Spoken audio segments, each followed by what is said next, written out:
నీ చేతిలో ఉన్న పవర్‌ని నువ్వు వాడితే, నా చేతిలో ఉన్న పవర్ నేను వాడతానంటుంది దుబాయ్. వాస్తవంగా దుబాయ్ ఇరాన్ మీదకెళ్ళి యుద్ధం చేసి గెలిచే సీన్ లేదు. దాని దగ్గర సైన్యమే లేదు.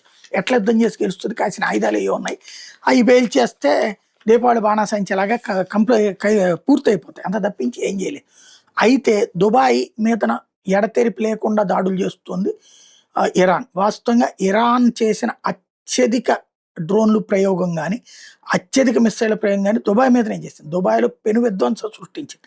లక్షల కోట్ల రూపాయల ఆస్తి నష్టం చేసింది. ఇప్పుడు ఆ దుబాయ్ ప్రభుత్వం దీనికి ప్రతీకారంగా ఏం చేస్తుందంటే, దుబాయ్‌లో ఇరాన్ పెట్టుబడులున్నాయి.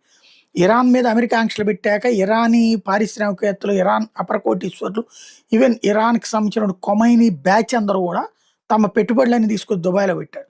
ఇప్పుడు వాటన్నిటిని ఫ్రీజ్ చేయడానికి రెడీ అవుతుంది. బిలియన్ల కొద్దీ డాలర్లు. ఇరాన్ అక్కడ విల్లాలు గిల్లాలు అవి కూడా కొన్నారు. అవన్నిటిని సీజ్ చేసేబోతుంది.